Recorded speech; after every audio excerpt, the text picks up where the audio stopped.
Welcome villagers, to the village hidden in the stories. I am your guide, Kaguya, and I hope you are ready for the video for today. We have What If Naruto Was in Ben 10, made by yours truly, me. Other than that, I will be focusing on Naruto vids. In a few weeks I will be doing parts 3 and 4 of What If Deku Had the Chaos Emeralds. Then I will be going back to Naruto What Ifs for a little bit. At least so I can make a lot of Naruto fics. Hope you like the vid, and I hope you like the story. Please subscribe for more vids like this, and comment new video ideas. Without further ado, let's get into this amazing What If. Part 1, Phoenix War. The world of Shinobi was laid in destruction and darkness. Only on one battlefield had there been flat land. The sky was black, and the air was heavy. The sea that laid by the beach was now blood red. The mountains that once stretched so high were now only minuscule in comparison to what they were before. And now, two forces collided against each other, a spiky-headed blonde boy enveloped in a yellow aura, and a goddess from another world. The blonde boy cried out for the battle, his eyes stiff and focused. As he landed from the attack, he held his side as he was ironically in a kneel. The yellow aura around him dissipated soon after, leaving him beaten and bloody. He only held on a torn black and orange jacket, as well as his now torn black and orange pants. He felt the cracks in the ground as he let every last bit of pain out. Once he stopped, he gripped the ground, crushing it in his grasp as he didn't notice blue aura wafting off of him. The goddess, on the other hand, floated high in the black sky. Her blue silver-like hair flowed in the wind that would seem inviting to her, but frosty cold to any other. Her white eyes stared to the blonde boy, as her horns that were like her crown seemed to be made of wood, and were still growing. Her robes swayed and were carried by the wind like her hair, but the darkness seemed to contrast them. Her eyes continued to be uncaring as the boy stared back at her. The two seemed to be in a battle of body and mind as neither one of them moved. The blue energy that once came off the boy disappeared, and now, his eyes shifted from their sky blue to purple with 7 rings and 9 tomo. The rings began to spin before stopping. This caused the goddess to scowl at the boy. As he kept staring, he felt his chakra began to shift, so did his vision. The feeling in his body was warm, and now he was able to see chakra, the same chakra that was in the goddess. Naruto, the woman finally spoke, her voice hypnotically soothing. However, it was also strong and forceful. Naruto didn't seem to be affected by her voice. Instead, he just seemed to be a bit annoyed as he grit his teeth. You have gone on long enough. You must realize fighting me for my chakra is futile.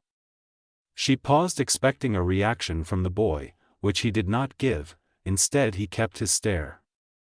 The Sage of 6 Paths is dead, and your friends, your family, they are gone as well. Even if you were to win, which would be impossible, you would have no one. Naruto gave a more powerful glare as if he could kill the woman with his look. He even started to growl animalistically as the words got to him. The ground shook from his anger, but the goddess stayed unaffected as she just gave a smirk, thinking she had won the battle of the mind. This was until the shaking suddenly stopped, as a voice rang dead calm in the blonde's head. Naruto, the raspy voice roared, stopping the boy's anger in an instant. Naruto's growl had disappeared, and his stare seemed dull for a second before the voice came back. "Don't let her get in your head," rang the voice, as Naruto listened closely, almost being pulled by the strong raspy and fox-like tone. "Kurama," the broken boy whispered aloud, his voice breaking as his face scrunched up at what he heard. Tears rolled down his eyes before he had realized he was still in a war. The voice didn't respond, but Naruto knew he wasn't making it up. He wiped his eyes, still under the watch of the goddess. "I thought you were gone," he stated as his voice broke more, his eyes about to force themselves shut. "Well, I'm back. No one can kill me, kid, not even the mother of chakra herself, although it seems like I'm about to be proven wrong." A small laugh slivered out of Naruto's mouth as Kurama gave a chuckle. "We don't have much time before Kaguya decides to attack Kit. I suggest we do one final attack to take back our chakra." Naruto blankly smiled at the ground as he gained a fox-like look, however it was still broken. As he dug his hand out from the ground, he looked at his dirty palm that he had used to crush the very earth, but as he looked he lost his smile. Kurama noticed this shortly before the blonde spoke to his inner tenet. "Kurama, everyone is gone, she's right, even if we take her chakra, what would we do after?"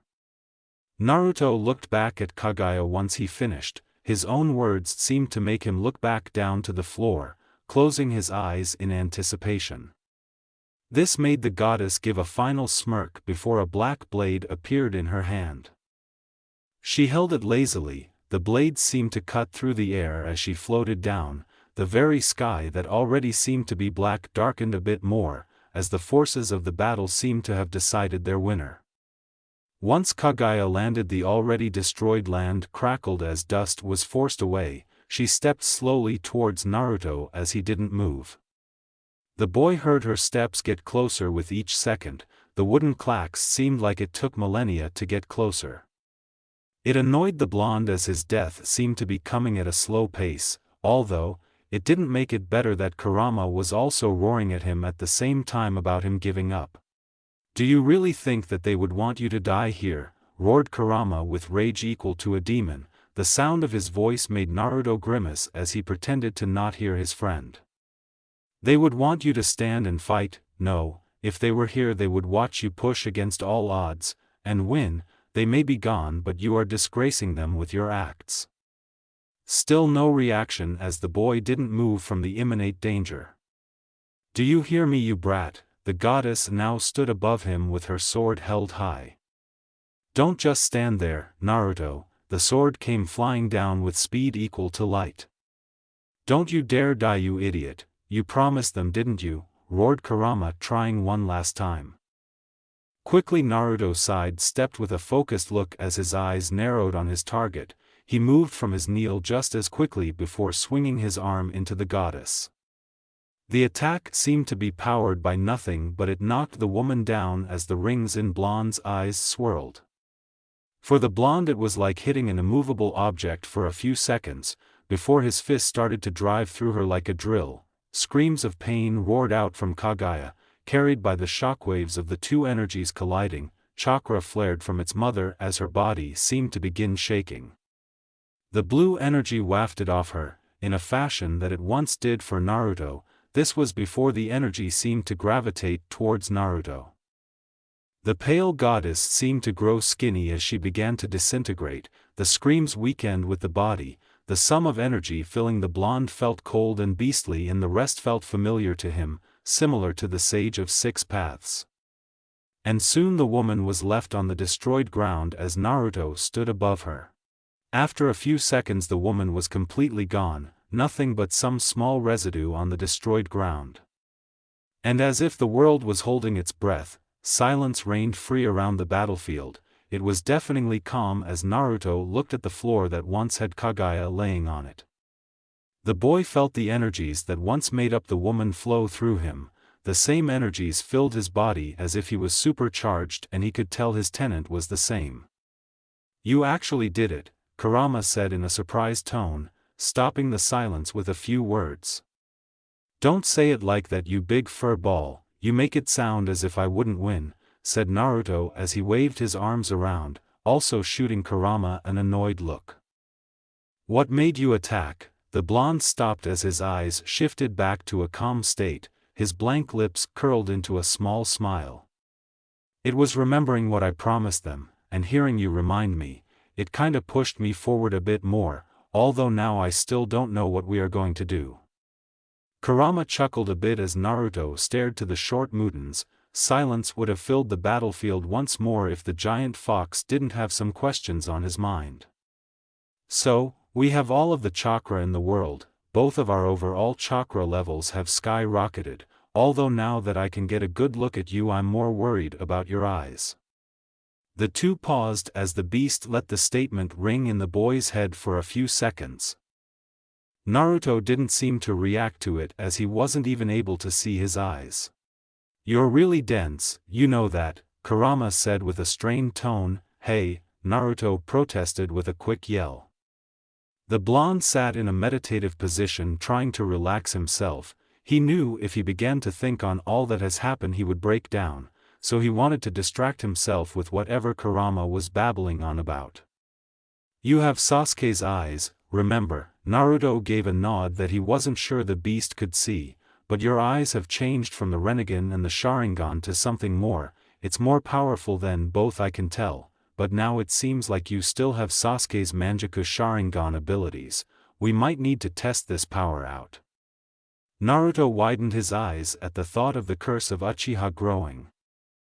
If what the last-tailed beast was saying was true, that would mean he was a Uchiha, or at the very least part Uchiha, to have made this power evolve, or it could have been from the chakra that he absorbed from Kaguya, although the two just didn't know.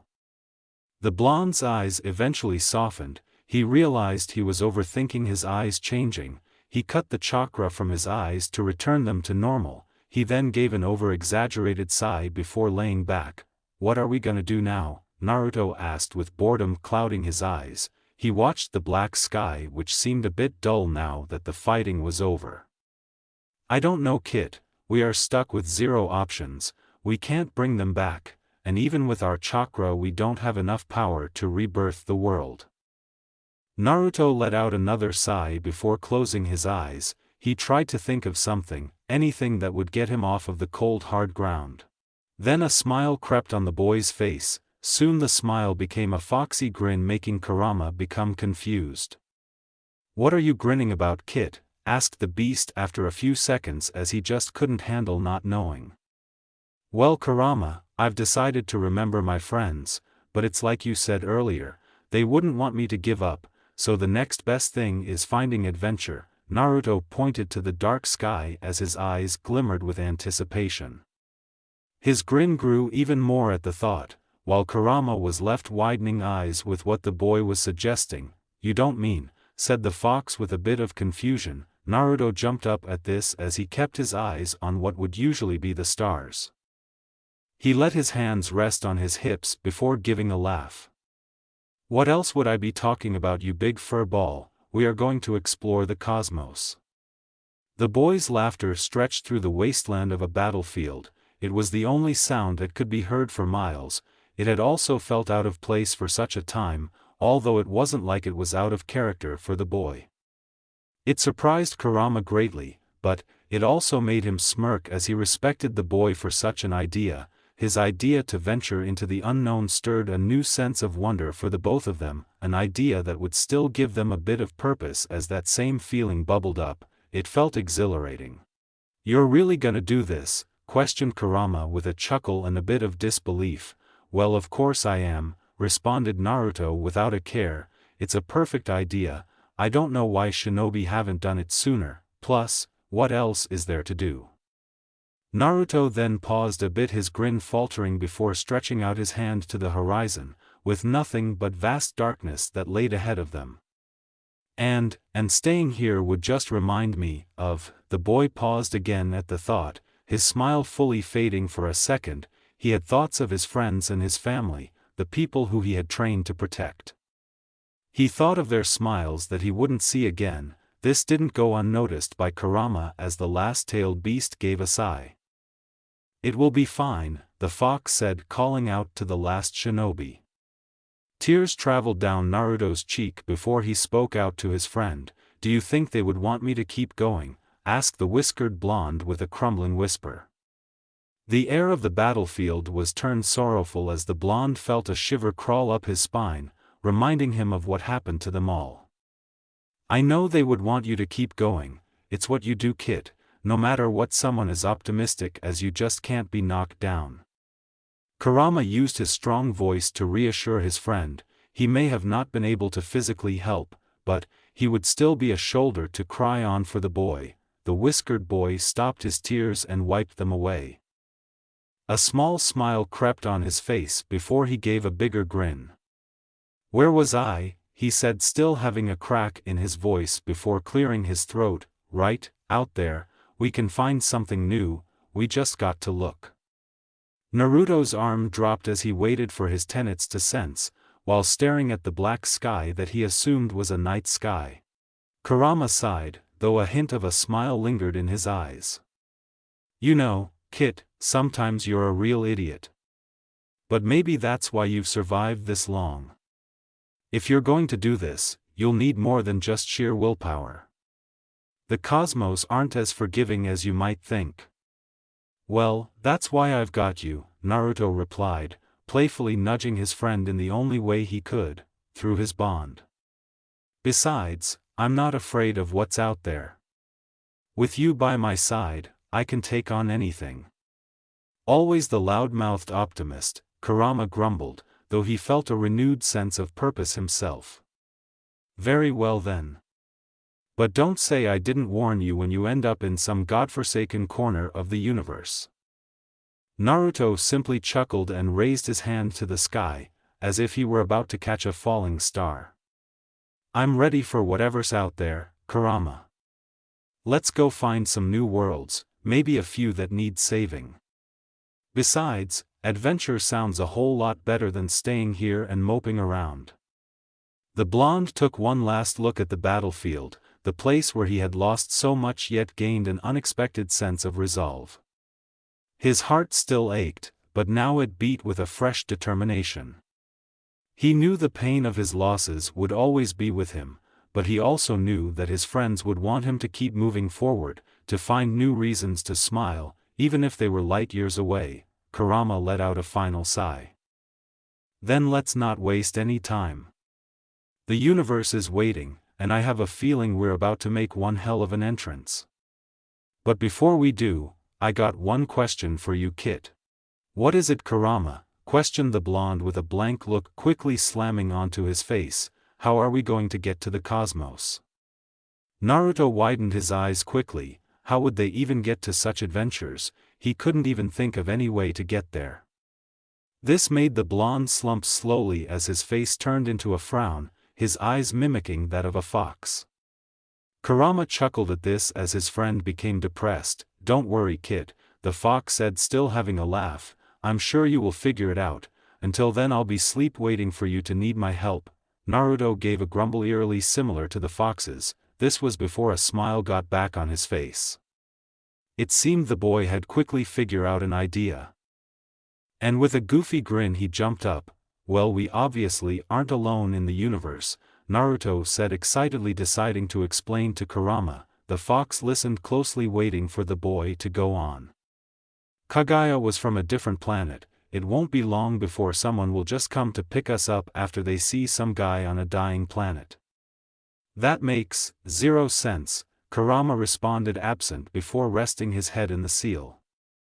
I mean, what being would come down to a random planet on a whim? Sure, there is a chance, but it's so small that I would even be surprised if such a thing happened. Sorry, Kit, it's just not possible. Once the fox finished, Naruto went back to sitting. He held a pout as he thought on his friend's words. The fact that the fox was most likely right made the blonde annoyed as he stared off into the distance once more. That was it, his only plan seemed too foolish to work, and it seemed like no new adventures would come until he got up and did something. The boy's pout eventually faded, deciding he wasn't going to sit around and do nothing, but as he got up the shinobi's ears were filled with a sound of slight humming. The hum seemed to grow closer along with a bright green flash. The light seemed so bright and out of place on the dying planet. The darkness contrasted with its glow as it almost battled it for dominance. It would have blinded just about anyone, but Naruto was only left with scrunched face, his lips curved to the side as he tried to figure out what exactly the flash was. Soon after, a bright blue beam surrounded Naruto's body. The light envelopes him as his face shifted to one of confusion as he looked at his hands in the light. Soon the boy started to float with a grin. However, the sudden weightlessness went unnoticed before he decided to see if he could rub this in Kurama's face. The blonde may not know exactly what kind of jutsu this is, but it was very clear that what was happening was his plan coming together. Seems like it wasn't that low of a chance after all, was it, Kurama? The fox just grumbled at this as the boy started to float up into the beam. As Naruto felt pure air floating around him, he gave a grin, ready for whatever adventures were to come, and no matter what, he would have some fun while doing it too. Time skip. a grassy plain was torn up by rampant and determined running from playing teams. These fields were covered in a form of white paint, and to goals at the end of each side, with a stand full of people watching, a team of green and a team of red. They both stared off at each other. The stares seemed to be enough to anger each team, but any well-trained officer or shinobi would just laugh at the weak show of power. The sun shined brightly, casting a warm glow over the setting. The sun had also warmed the air and grass alike. However, both were stiffened by the stares of the teams, making the hot day just a bit worse. The smell of blood, sweat and tears filled the air, but it seemed the crowd in the stands couldn't care less about the smell. Instead, they much rather watch in interest as nothing happened. A soccer ball was placed in the middle of the plain, and not long after, a whistle blared throughout the field. The whistle was long and piercing, and as it stretched to the teams, they couldn't help but react by rushing after the ball. The once silent and focused crowd roared as they couldn't hold themselves to wait and see who would win. It wasn't clear which team they were cheering for, and for some it just seemed like they were happy to be there. Although one boy stood out from the red team, he was able to steal the soccer ball in an instant of his dash. His steps were powerful and his smirk clear, his black hair shaved to an inch of his head. His smirk stayed constant as he dodged a green team player. This caused the crowd to roar even more. He jumped over another player before landing hard on the ground with a thud. This didn't stop him from rushing to finish this game. As his focused stare laid on the goal ahead, he kicked up dust as he tried to push past his limits. As the crowd went wild, they cheered, yelled and roared, but even they couldn't tell who would win this game. Soon the boy was stopped by a group of green players, and now, his smirk seemed a bit premature. Soon his confident look was gone, and now, he searched around for some way to still win this. It seemed almost impossible with the sheer amount of people that surrounded him, until he heard a faint voice, "Pass it to me." "Pass it to me," said another boy not too far away from the black-haired male. The boy had brown messy hair and some glasses, and the same red team shirt that the black-haired teen was wearing. The brunette held his arms out and waved over to his surrounded teammate. He just knew he could finish this all if he had a chance. "Come on, I'm open," the boy said with a blank look as he tried to focus. His eyes were filled with determination, but the black-haired boy's eyes were a bit unsure. The teen eventually had to give in. He wasn't going to finish the game with so many people on him. With a quick shuffle he kicked the ball over. The sound of his foot directing the ball to his teammate went unnoticed as the green team didn't see him pass the ball. Although the crowd roared at the sight as they watched closer than ever before, suspense seemed to build in the air as the brunette froze. His teammate's unsure gaze flashed in his eyes, leaving his mouth agape. He shook his head, quickly getting his focus back before running to the goal.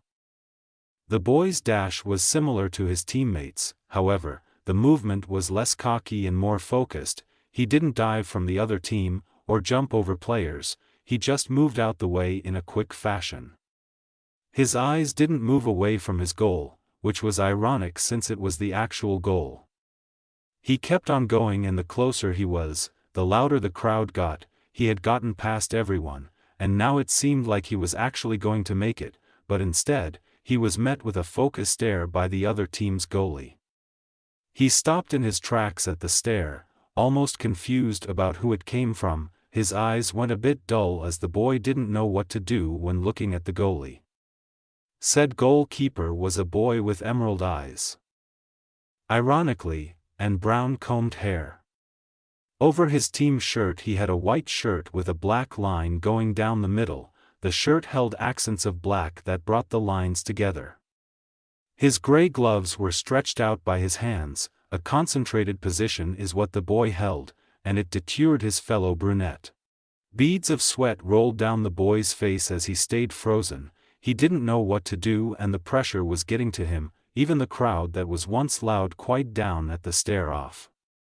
"Kick the dang ball," someone yelled annoyedly with a grumble. The sudden shout caused the boy to shift and kick the ball out of surprise. Dust and dirt was kicked up by the boy as he sent the ball flying to the goal. It went towards the corner of the goal, a spot that it would seem impossible to get to with the human body. Even if the brunette didn't mean to send it there, he still held a smirk as it seemed like he would be the reason his team won. This was similar for the other teammates as silence stretched through the field. A feeling of confidence radiated in the eyes of the red team. They knew and felt that the ball would find the back of the net. The anticipation was high as the ball flew and curved, as if it had already decided on its own what to do. The crowd held their collective breaths as anticipation filled their eyes. It seemed that the game was in slow motion as most couldn't hold themselves as what was about to happen. However, the air suddenly shifted from anticipation to slight surprise as some noticed the goalie didn't seem to be fazed. Even in the heavy silence of the crowd, and the slow-motion movement of the ball, the boy's focus stayed true. And in a split second, he moved. The ball was suddenly stopped. It was captured by the green-eyed boy with a smile. His stance was broken, but in one switch movement he was able to capture the win. The crowd was now even quieter than they were before. People in the crowd looked back and forth at each other with confusion as no one expected this to be the outcome. But confusion soon turned into excitement as the crowd roared more than they did before, and now as the buzzer blared it seemed like the people around were louder. The cheers stretched throughout the plain, a collective excitement that wouldn't seem to stop anytime soon as the green team rushed to their goalie. The brunette was hoisted up by his teammates and pushed in the air as more cheers surrounded him. The feeling of air flushed past the boy's face as he was thrown in the air a couple of times. His smile was infectious as his team gave grins, cheers and shouted his name. "You did it, Ben," some said as they were happy for the win the boy brought them. The boy was able to see their smiles, proud looks, and even some of awe at the game that he had just saved for his team. And that feeling was enough to even make the red team smirk a bit, some of them at the least. Eventually, the cheers faded, and it was replaced with silence like the game started with. Ben looked back to the now empty playing field, it being basically destroyed with patches of grass missing. The stands that once held so many people were now vacant. And only now did the brunette notice the smell of sweat that lingered in the air. But he still held a smile as he looked down, a gold medal placed around his neck for his win. He held the medal in his hand, holding it up as he steadied himself and his bike with his other hand. The medal felt rough under his fingers, bits of paint chipped off as he ran them over the thing. However, he didn't mind it, he just was glad he had a reminder for his victory. Quickly the boy's mind was taken off of the medal with the sound of footsteps. He looked up to see a black-haired girl in a pink hoodie. She smiled at him with a kind look, making his heart skip a beat. He fumbled, dropping the medal awkwardly before managing to speak. "Oh, I wasn't showing off or anything," he said with a stammer as his voice cracked a little. The girl laughed softly at the action as her eyes brightened. "I mean, I am going to show it to my grandpa. So I guess that is sort of showing off." The boy paused as he looked back down to the medal. He lost himself in his thoughts as it shined. It began to remind him of all that he and his grandpa had done, especially with what happened 5 years ago. Ben quickly looked back to the girl, realizing he drifted back to his thoughts. He dropped the medal to his chest once more, before he snapped back to attention. "Ben Tennyson, hi." The black-haired girl's eyes seemed to brighten before she responded. "Julie, I know who you are," said the girl with gentle intrigue leaving her soft voice. "Great game," she added quickly as the air seemed a bit too awkward. "Thanks," Ben said quickly, then remembering the excuse he had gave her 2 seconds ago. "I'm sorry, but I really have to go. See you tomorrow," he asked, wanting to see more of the girl, but then his smile faded a bit, almost regretful of what he said, before he could get some kind of apology out. She interrupted, "No worries." Her smile stayed warm as she said this, causing a small smile to come back on Ben's face. "I'd totally like to see you tomorrow, Ben." A genuine smile grew from the boy's small one as he got on his bike. With a quick wave, Julie watched him ride off. The boy pedaled quickly, thoughts of the girl who was so nice still clear in his mind. Once he arrived at his grandpa's mobile home, the feeling in the air shifted, his smile soon shifted into a blank look as the dark feeling sent shivers down his back. The mobile home's windows had shown nothing but darkness as it didn't seem like anyone was in there. "Grandpa Max," he called out questioningly as he let his bike drop to walk closer to the old RV. He touched the cold metal of the door, letting its frosty feeling travel through his arm. This was before the boy knocked on the door with a bit of force. "Grandpa Max," he said again, only this time he had said it louder just in case the man couldn't hear him. "Open up, it's me," he tried one last time, his voice faltering a bit as his eyes flashed with worry. Ben couldn't place why exactly there was no answer. He hoped the man had just been asleep, although he knew that that was most likely not the reason. Ben had another feeling as well, one as if he was being watched by prying eyes, but instead of figuring that out he much rather get inside the RV instead. Ignoring the feeling of being watched, the boy moved to a bush by the rust bucket. The bush was a small one and seemed sickly as it only held a few leaves to itself, rocks laid around it in a circle-like pattern, each one being rough and jagged while also keeping in the extra dirt for the bush. Ben reached into the bush to pull out a rock. The rock that he held in its hand had almost no weight. It was also much more smooth than the other rocks that laid around the bush, contrasting their rough and jagged exterior. This rock felt almost plastic. Ben knew exactly why this was. He slipped a piece of the thing off, showing it to be hollow on the inside, as well as showing the key that was most likely meant for the RV. He walked back to the locked door with a stare, ready for anything to come. He shifted his hand as he placed the key in it and set the plastic rock down. He moved the key into the door, unlocking it without trouble. And with all of this done, he didn't expect for the door to creak open on its own. The sound was unnerving as it made him even more cautious of the place. "Hello, Grandpa?" he asked as a final courtesy, only for there to be no answer like the first few times. All there was in the place was inviting darkness. Outside, Ben had trouble making out anything as his eyes tried to take in any light they could when looking into the black abyss. The brunette walked in slowly. He scanned the place once his eyes adjusted to the dark. It was a mess, almost as if a tornado had decided to form inside the RV. "What happened in here?" questioned the boy aloud as he looked in awe at the mess. One of his grandpa's shirts, a few magazines, and a potted plant that was cracked and broken on the floor.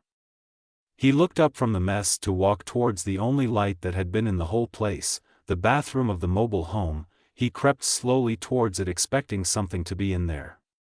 His breath became heavy as his heart raced. He began to sweat as his eyes twitched from suspense and suspicion. Something had happened in the rust bucket, and it seemed a bit weird for the only light to be on in the place was the bathroom. Maybe someone was still in there, maybe it would tell him whatever had happened in the place. He didn't know, but as he got closer he knew he was ready for whatever would happen.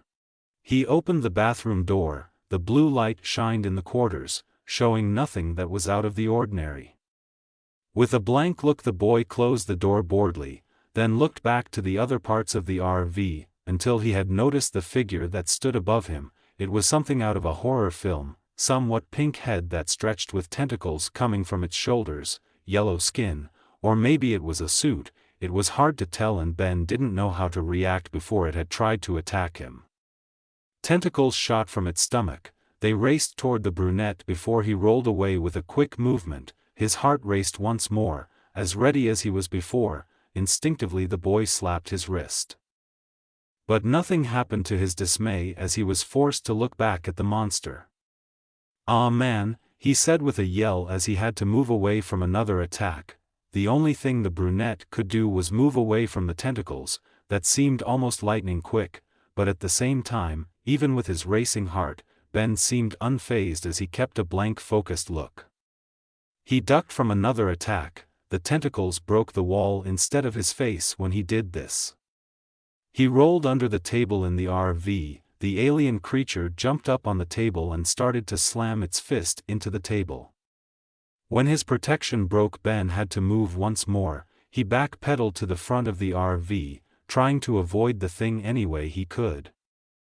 It just began to creep closer to him. What could only be called its feet left dents in the RV. Its lanky claw-like arms stretched out, and its stomach tentacles readied themselves. It's one I focused on Ben, however unreadable, the boy still wasn't reacting. Finally the creature rushed at Ben once more. The brunette was able to duck and dive into the darkness, where the thing couldn't find him. After a few seconds of the alien looking for the boy, it felt a tap on its shoulder.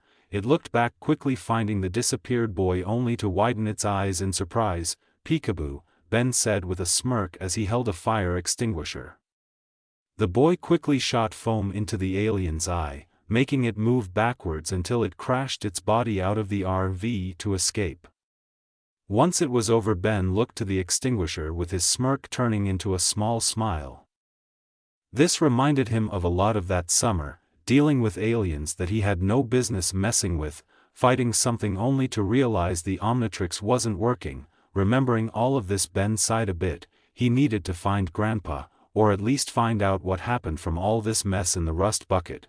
The brunette moved to the front seat of the RV. He flipped a few sticky switches until he heard a sound. It was a short but small movement, most likely made by a machine. He turned back slightly, seeing a compartment in the clock that had moved out like a cylindrical hatch.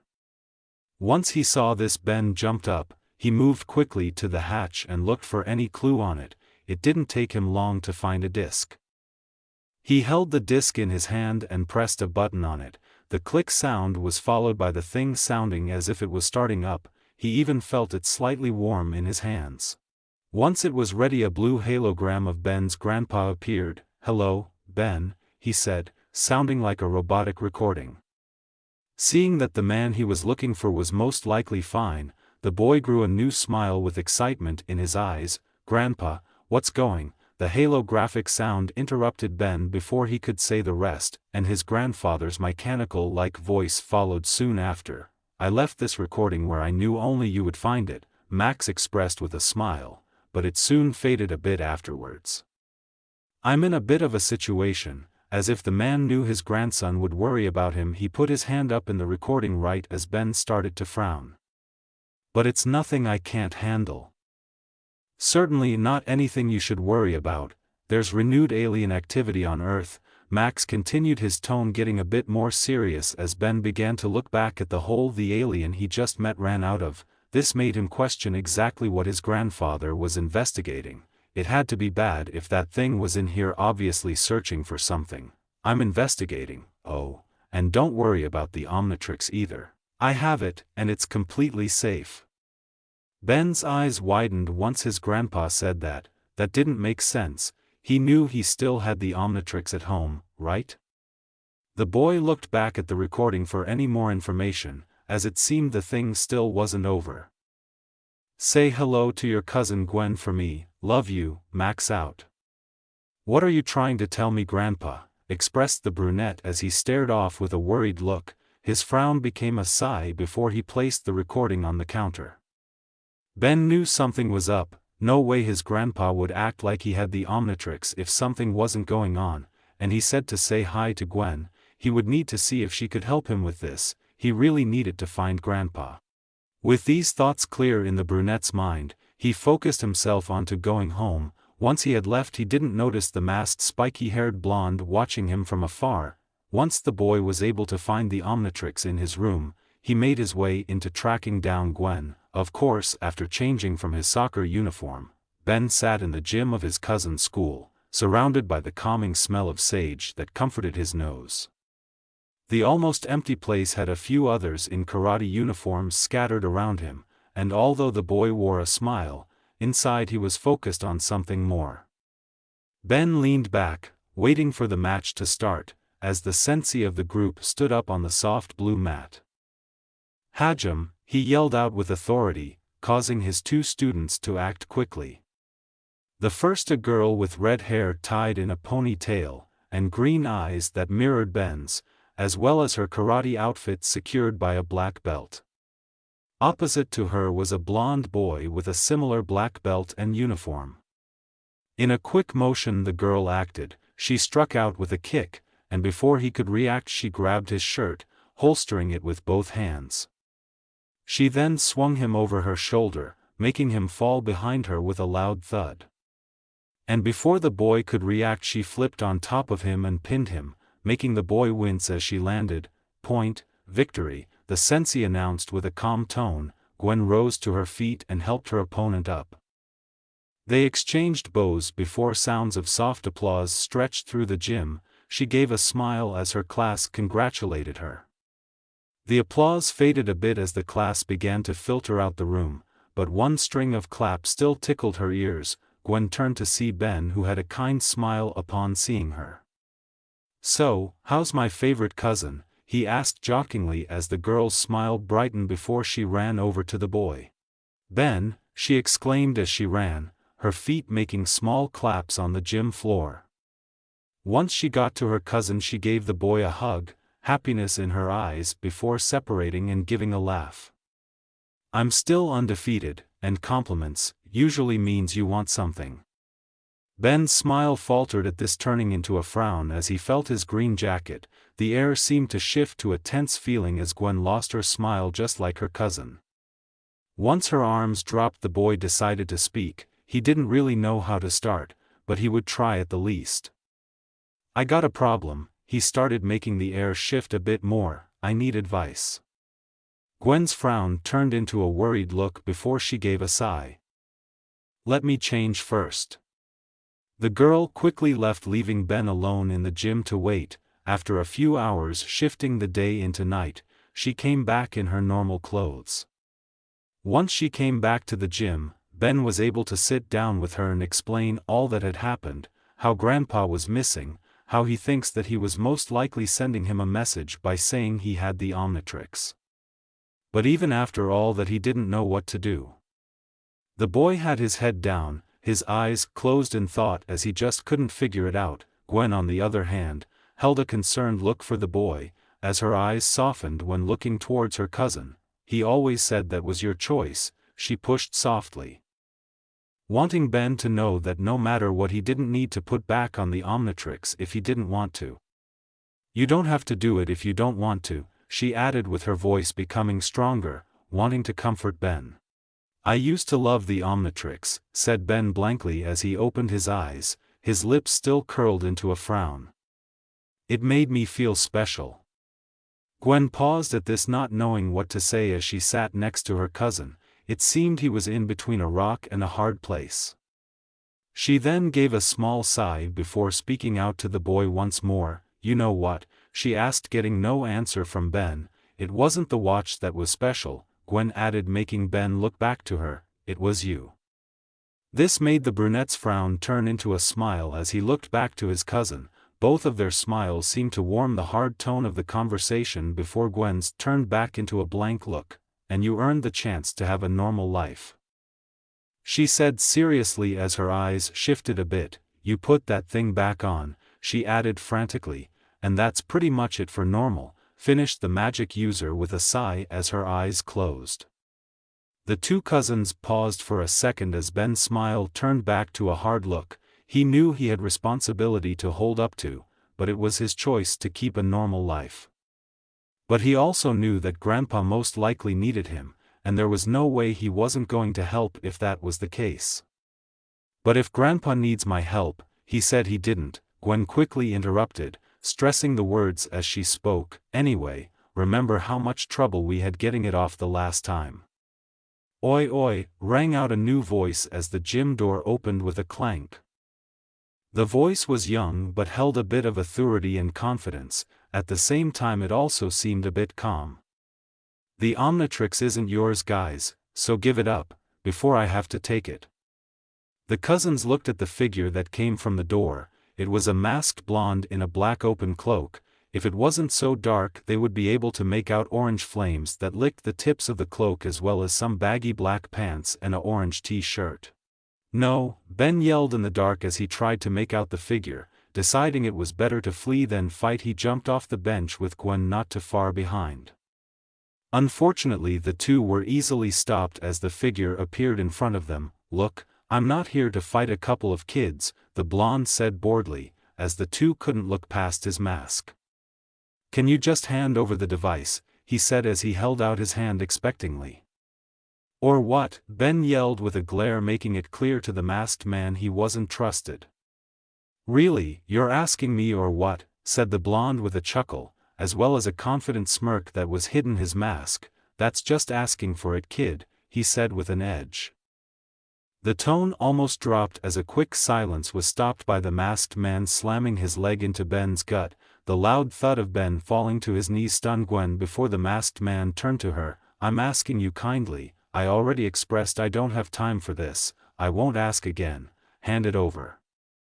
Without a second thought, pink energy shined around Gwen's hand. Her arm sped past her body. The pink energy flew with her arm as she landed a blow on the masked man. The pink energy seemed to explode on impact, causing the man to step back and destroying the mask as well with a loud boom. The new face the redhead was able to see was surprising. It was young just like his voice, and 3 whisker marks on each cheek, along with blue eyes like the day sky. His eyes seemed to widen a bit after the slap. Gwen moved her arm down slowly as the boy felt his face. He grew a visible smirk as if he wasn't taking the attack seriously. This surprised Gwen a bit more, as an attack like that should have at least knocked him down. Her eyes widened visibly before shifting back to a narrow. She got into a stance with more pink energy lighting the darkness around her hands. "Well damn," the blonde expressed, now holding a grin. He finally turned back to Gwen with his hand feeling his burnt cheek. "That's one way to say hello. Hopefully you got more where that came from. It's pretty good. Could use you as a sparring partner." As he said this, his smirk shifted to a blank look before his eyes narrowed, seemingly readying to attack.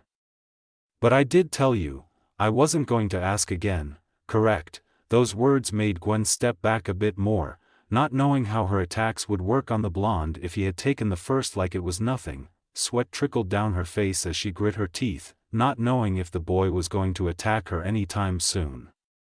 Her heartbeat raced a bit as she looked back down to Ben, who was still holding his gut in pain. "Or maybe we should just talk this out," said the boy quickly with a sudden calm tone. His eyes shifted from their serious look to a blank one as well. The sudden shift in personality confused Gwen as her energy flickered. She was taken aback as she didn't understand how anyone could go from randomly attacking someone to dead calm in an instant. "Wait, what?" the girl expressed slowly. Her mouth left agape once she finished. She stared closely at the boy, who seemed to be a weird one indeed. "You were just attacking us," she said, still with a confused tone, as she didn't want to leave her stance. "Well, sure, but I realize it was a bit too forceful," the blonde said, shrugging as he tilted his head slyly. His demeanor had shifted again, now resembling that of someone who was just having a casual conversation rather than an altercation. Gwen forced a deadpan expression, still wary of him. "You think? You just kicked my cousin in the gut," she yelled while helping Ben up and sitting him near the bench. The blonde followed not far after, watching the two closely. "Yeah, I get that," he replied, holding his finger to his chin, as if considering her words. "But we're in a bit of a time crunch here. I really need that Omnitrix." He gestured dismissively, his confidence unwavering despite the earlier blow. Ben, still recovering, groaned as he leaned against the bench. "And why should we trust you? You just attacked us." "Not exactly the best first impression." The blonde chuckled, crossing his arms over his chest. "Trust is overrated, don't you think? Besides," he leaned closer, his blue eyes glinting with mischief, "the sooner you hand it over, the sooner we can all get back to our normal lives. No more kicks to the gut, I promise." Gwen's suspicion only deepened. "And what if we refuse? You'll just keep attacking?" He held up his hands in mock surrender. "I could, but I'd rather not waste my energy on a fight that isn't necessary." I mean, I just got here. Isn't it better if we just talk this out? You guys seem strong, I could use some allies. Ally? You just tried to take the Omnitrix by force, Ben interjected, finally finding his voice as he stood straighter. What's stopping us from kicking your butt right now? The blonde grinned, the corners of his mouth turning upward. Well, I guess that depends on how much you care about the bigger picture. Let's just say there are forces at play that are a lot more dangerous than me. You know, world-ending types of danger. Gwen exchanged a glance with Ben, silently weighing their options. What do you mean? Why are you after the Omnitrix? She pressed, her curiosity piqued despite her instincts screaming at her to remain cautious. Well, that would be telling, wouldn't it? He said with a chuckle that irritated the two cousins. Still with grit teeth, Ben glared a bit, wanting to know exactly what the blonde was talking about. Seeing this, the blonde paused a bit. He sighed as his eyes went back to a serious look. But I can at least tell you both that it's not something you want to get into. Who are you guys anyway? Questioned the blonde with an eyebrow raised. We could ask you the same thing, expressed Gwen, her eyes twitching with annoyance. The boy only gave a small chuckle at her annoyance, finding her eye twitches a bit amusing. He then stopped the laughs as he noticed the two still were watching him with animosity. He gave another light sigh before sitting on the floor unseriously, as well as sitting his hand in his palm. Okay then, before we go any further, I guess we should at least introduce ourselves. Ben and Gwen looked back at each other, the pain in the brunette's chest from before seemingly gone. They both held confused and skeptical looks at each other, wondering if it was a good idea to give their names, especially to someone who had attacked them out of nowhere. They looked back to the whiskered boy who still held his head in his palm. Their skeptical looks deepened as they just didn't feel they could trust him. Look, I'll go first. It's clear you guys aren't gonna trust someone who just attacked you out of nowhere. Who could blame ya? He said playfully as his lips curled back to a smile. Naruto Uzumaki, he declared while pointing to himself with his thumb, as if it were a title that needed to be respected. And yet his eyes still glinted with playful intent and yet an edge of seriousness. Gwen exchanged another glance with Ben before turning back to the now named Naruto. They couldn't really trust this guy. They were thinking it, and even if he had shared his name, that didn't mean a thing. Gwen was more concerned about who the boy was really, if anything, especially with the defense he had displayed, while Ben just didn't seem to like him changing from attacker to playful annoyance to serious so fast. Gwen's brow furrowed after this thought, and her fingertips flickered with a pink energy before deciding against an attack. And why exactly should we care who you are? Asked Ben with a firm tone, not letting no room for confusion about them still being suspicious of him. You still attacked us. You giving your name doesn't exactly make us know who you are, he added harshly. Naruto just shrugged. He looked blankly at the two unwavering teens. Still much rather talk than attack. I guess we don't really have a choice, considering there is still something worse than me out there. The air in the room thickened with tension, as Gwen and Ben didn't know exactly what to do. For a few seconds the only sound that could be heard in the gym was a small hum. But the two cousins could only wonder what they were dragged into for so long. The weight of Naruto's words got to the two as they had no choice but to at least try and trust the blonde with a bit. However, both of their guards were still held up, even with their possibly risky decision. The two exchanged a slight nod before looking back to Naruto, who was still waiting for some sort of answer. Ben, and this is Gwen, happy? Ben questioned with a defeated tone, still annoyed with his blonde attacker. A little now that I can tell why you have the Omnitrix, exclaimed Naruto, a grin growing on him before getting back to his feet.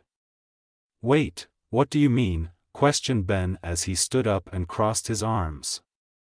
Having had enough of wondering exactly who the boy was and what exactly he was doing, well, you're Ben Tennyson. Even as someone that comes from a backwater planet, I kinda have to know who you are, answered Naruto with a light kicking tone, before going back to serious. He crossed his arms as his smile went back to a blank look. If I had known who you were before, I probably wouldn't have hurt you so bad. This raised more questions for the two cousins when the blonde finished, but neither felt like figuring out the boy before they found out exactly who wanted the Omnitrix. So, why do you want the Omnitrix? Asked Gwen. She stood next to Ben, not wanting to be far just in case the blonde attacked again. Naruto looked towards the two before looking down to the floor. We don't have enough time to stay here. I could give you the rundown, or, you could help me on my second objective. Ben's stare intensified as anger built up in his eyes, but before the brunette could lash out at the blonde, Gwen stopped him. This caused his look to soften as she shook her head towards him. She knew that there was something off about the blonde. He had been hiding something, maybe not to Ben, but to her she knew that something was up, and she still felt as if she needed to protect Ben from the decision of putting back on the Omnitrix. But then again, even if she didn't like the idea of Ben leaving his normal life, she wouldn't stop helping her cousin because of that, and she also knew that if the option of helping someone was waved in front of Ben, he wouldn't flinch at the opportunity. She just had one thing she wanted to know before she decided. Firstly, I have one last question. Do you know anything about Max Tennyson? Questioned the redhead with a blank stare. She noticed that when she asked, the blonde had shifted a bit. You do know something, exclaimed the girl with a serious look before the boy turned clearly to her. I do, but I don't know where exactly he is. I can only explain more if you want to help. If you still want your normal lives, I suggest you let me find him. Ben and Gwen both looked at Naruto with indecision, a sense of wonder and hurt flowing them. They wanted to find their grandpa, and this was the only way they would find him. If we decide to help, will you explain everything? Their girl asked with a dead calm tone, narrowing her eyes while still holding back Ben protectively. This made Naruto smile. Said smile quickly turned into a grin as the boy crossed his arms. Yeah, I'll make sure to fill you two in. Gwen looked back to Ben, softening her look as she put her arm down. Ben, it's still your choice, she said with a more protective tone. If you don't want to get into this, she continued absently. The brunette looked to the Omnitrix that he grabbed from his pocket. The deactivated absences of a glow make him stare long and hard at it. His unsure look soon turned into a hardened one as he put on the cold metal. He held up his arm, showing the two the deactivated watch as his answer. This gained a small smile from Gwen and a smirk from Naruto. All right then, exclaimed the blonde as he kept his smirk, as he began to make his way to the door. Wait, said Gwen as she lost her soft and kind look when turning to the leaving blonde. Instead she gained a more angry look, one that meant she wouldn't tolerate a betrayal. If you double-cross us, I won't hesitate to put you in the ground, the girl said, her eyes not faltering or conveying anything else than the truth. Naruto just gave a quick nod before motioning for the two to follow. As they walked, Naruto gave a sigh. You know, I really liked that mask. This made the two that were now apart in this new group sweat drop. Ben and Gwen followed Naruto's lead. He brought them on top of a building near an abandoned warehouse. In the dead of night it seemed almost stupid to meet up in a place like this. The smell of sewer water filled the air, making Gwen grimace while Naruto and Ben seemed unaffected. The cold wisps of air crawled up the new team's spines, making Ben and Gwen shiver. The only thing that got any reaction from the hardened blonde, who always seemed to switch from serious to trickster, was the dead silence in the air. It made him sigh as the tension of waiting for something to happen got to him. He strained his eyes in the dark. Eventually they shifted into his Renegan as he tried to think to himself in the black abyss of night. All that had happened since he left his home was hard to come to terms with, and yet he still didn't know if he would change anything in the few months that he left. He trained, he helped other planets, he lived on for his friends, but he didn't have a purpose to speak of. And those facts made him think a bit. It was also probably the only time he could think on it without his tenant speaking to him about it. Since the giant fur ball was sleep for the week, so, what are we doing here? Rang out Ben's voice, bringing Naruto's musings to an end like a bell. The blonde looked to the brunette before leaning on the side of the wall. Its hard surface didn't seem to affect him, even with how rigid the bricks were. Stakeout, Naruto responded seriously. Little emotion in his voice as the once playful blonde became more aware of what was going on around him. A stakeout for what, exactly? Questioned Gwen just as blankly, still guarded when near the blonde. You still haven't even explained everything, she continued with annoyance in her tone, her eyes narrowed as she put her arms together to hold herself in the cold. She was even starting to regret accepting the boy won his offer. It irritated her that he hadn't said a thing since they had won the building. You're right, said Naruto with a sigh, causing Gwen's eyes to widen, her eyes that narrowed skeptically. Ben also held a confused look. The blonde had acted so mischievous, and now he seemed almost emotionless, almost as if he was thinking on something deeply. But then a boisterous smile came back on the blonde's face, causing the confusion on the two's faces to stop. So I guess I forgot to explain. Sorry kids, the blonde said jokingly. Stop calling us kids, you're not even older than us, Gwen yelled annoyedly as she swung back her arms. The whiskered boy just shrugged with a grin, seemingly proud of annoying the girl. Can't believe you can tell just by a look, and calling you kids isn't really about if I'm older than you or not, but about experience.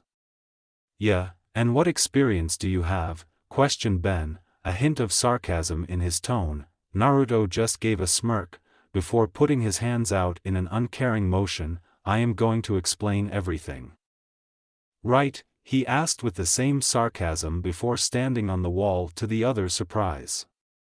Anyway, where do I begin? Naruto stated more than asked in a wondering tone. He moved his hand to his chin trying to find the best place to start. I guess we can start with how I'm working for Azimuth. Ben and Gwen soon slumped with eyes widened. Wait, what? Yelled Ben with a surprised tone while shooting his arms out. You, a trickster, probably someone that needs some work done on their head, is working for Azimuth. There is just no way. Naruto gave a devilish smile, soon crossing his arms after. I'll make sure to remember that when filling your bed with spiders. The brunette shivered at this before thinking on the fact more.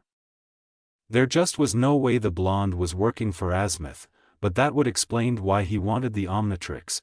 If there was a war going down on Earth, it would be clear the first thinker wouldn't want the thing to be inactive and still on the planet. Anyway, the little guy saved my life from starvation and boredom on my dying planet. Gwen's eyes softened for the whiskered boy immediately. Even if it was only a few words about the planet he was on, she could see the despair in his eyes. And it made her wonder exactly what he had been through. Ben noticed as well, but he only looked away, losing his annoyed look, in turn for a pity-filled one. I'm so sorry, the girl expressed with a caring tone. Her hand was quickly stopped by the blonde's raised hand. It's not nothing you need to worry about, he expressed with a shrug and smile, trying to bring the mood back up. It's not even the worst thing that has happened to me, the blonde continued with a whisper. The words went over both Ben and Gwen's head as they still held sorry looks.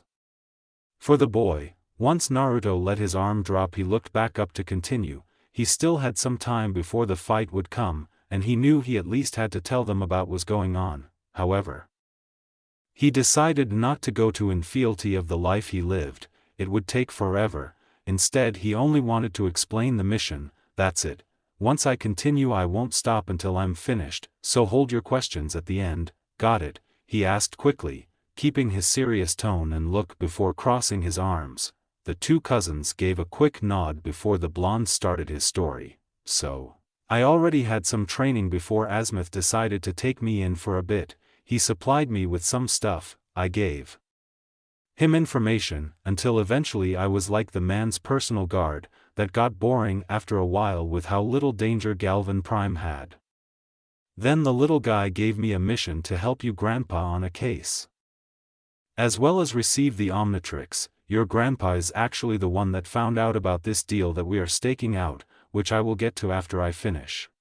Once I met up with Max, he led us through a lot of alien activity, but one day he just disappeared. Not a halo message, not a note, he just disappeared. I know he's still out there working on this case right now. We just need to catch up, but I feel the reason he didn't want my help was. Naruto gave a small sigh at remembering the man he was meant to help. He failed the first part of his mission just by losing the man. He just hoped he could find Max, even if he couldn't show it. That's actually why me and Ben joined, Gwen said softly. When Naruto looked to the girl, he could see the sadness in her eyes. He could tell, finding out that Max may be in trouble was hard on her, especially when Ben was talking about putting the Omnitrix back on. He could tell she wanted the boy to have a normal life, but that obviously conflicted with their grandfather being in some danger.